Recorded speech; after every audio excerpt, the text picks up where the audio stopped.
All right, let's take a look at report 3. And so I've got it posted here, shortcut directly to it. If you want to find the more direct route to it, you can always go up here to course assignments right there. Or if you scroll down the side menu here, it can be located right here as well. But just in case, I've got the nice quick shortcut right here.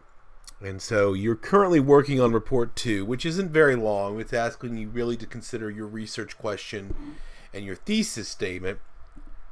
And once you've got those kind of at least in a rough form, your next step is part of what's going to go into your research here. And you'll see that this will be due as report 2 is this Friday. Next Friday will be report 3. And what report 3 is I'm asking you to do is to compile a small annotated bibliography of potential sources. And I want to emphasize the idea of potential sources. Ultimately, these sources will potentially be in your paper. You may find better sources and they may not. That can happen. So I just want you to be aware of the fact that even if you find a source, does not mean that you are obligated to use it. You may find a better one. Okay. So here there's a little bit of a rationale, the main purpose, but basically an annotated bibliography is exactly what a works cited page is, with the exception of being one, the material there isn't necessarily something you've actually quoted in your source, but it may also be something that may ultimately be in your source in the end. But along with it, it gives us a brief summary or an opportunity for you to provide a brief summary of excuse me, what this source is about. And if you scroll a little bit further down here, you'll see that there's some components going around here. And so each actual entry into this will consist of a couple things. One, you'll create an MLA citation. You'll then provide a summary and analysis, a very abbreviated form of what you've already done in report 1. Except you will only have a paragraph size in which to do this. You won't have a lot of room. So I've kind of broken it down a little bit for you below here. You're going to be a little concise. So you'll create a citation. And I recommend that if you want to go about this process in a way that I think is most efficient, the first thing to do is to gather the sources that you have. Okay. Once you have those sources, create the MLA citations for them. All right. Actually create citations. And then, once you've done that, put them in alphabetical order. Okay, you'll see this as a component later. Once you've done that and you've got all the sources you are going to use, and I'm looking for you to give me somewhere around the range of 6. So I'm asking for 6 to 7 pages of typed page. I would like you to come up with a minimum 6 sources, potential sources. And keep in mind, your graphic novel is one of these. So you've almost already got one in the bag. Okay. So you'll see here that I have a citation in MLA. I want you to type out a sort of complete or answer to these. What is the main argument of the resource? What are some details to support the argument? And then ultimately the analysis would be the idea of just simply explaining what is the potential benefit of this source to your research paper. And you'll see here that I want you to come up with about a good sized paragraph of 4 to 6 sentences. If you'll notice here, I have provided you with an example formatted the way it should look. Now, I don't know necessarily where this would be in alphabetical order, but since the last name is J, most likely it probably wouldn't have been number 1. But you'll see here what I've got here is, first of all, here's the author. Okay, here's the title. It's an article. It's in quotation marks.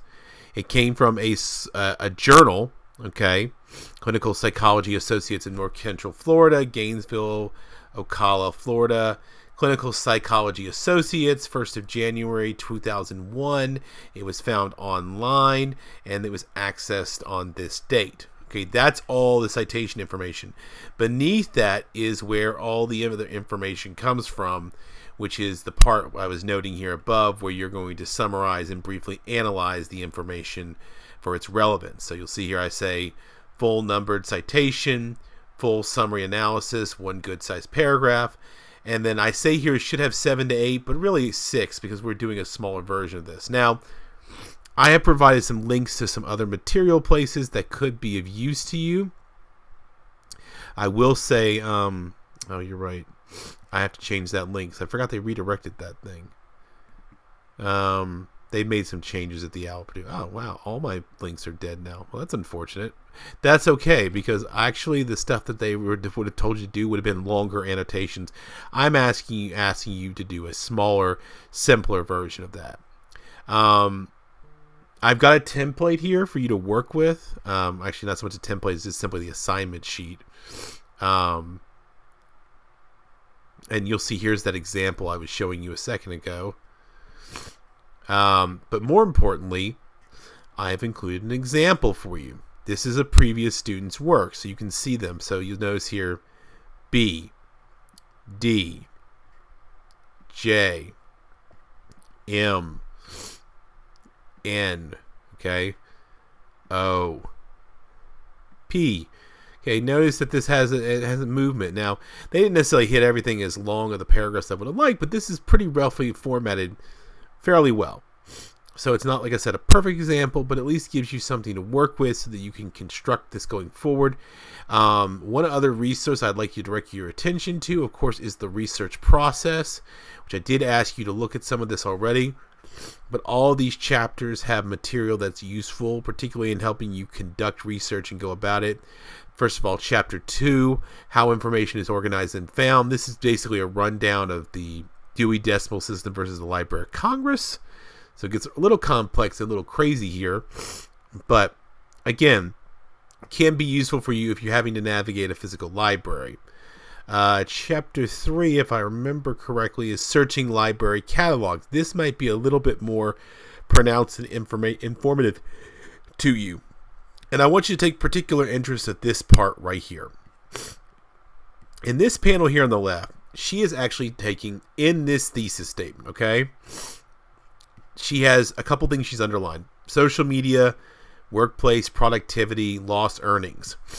Notice what she does. She takes social media, Facebook, social network, workplace, job, office, productivity, efficiency, production. She takes synonyms and other connective tissues. All of these terminology could possibly lead her to more information and arrangement of different combinations of words for her to plug into databases for her searching. So I'd recommend that you come back here and definitely take a look at Chapter 3 if I don't get around to directing you to it sooner. And I'll probably point this out, journals and databases. I know Chapter 3 and Chapter 4, I'm going to probably direct you to go ahead and take a look at those, because those can be very helpful to you going forward into the actual material. Of course, general searching on the web, outside that whole Wikipedia discussion we did, they do have some further things where they sort of run down the explanation of how databases and search engines work and how to navigate them. In fact, at one point, I know that she even notes the idea that there is, I don't think it's as easy to find anymore, but you can do what's called Google Advanced Search. Yeah. It used to be a lot easier to find. You'll see that this gets way more complicated. This looks more like a database search engine than a typical one, okay? So just worth your note there. She does talk about some tricks here that could be useful to you. And then I think Chapter 6, so let's see here. Chapter 6, evaluating sources. So this is something that you might want to be considering looking over as you move through your annotated bibliography, because one of the things when you analyze it is you are kind of being asked to do that. And then, of course, the last chapter really covers the pitfalls and dangers of plagiarism. So we'll be focusing on a few of these chapters as we go forward, but I just wanted to mention that as a tag on for this particular assignment here with Report 3.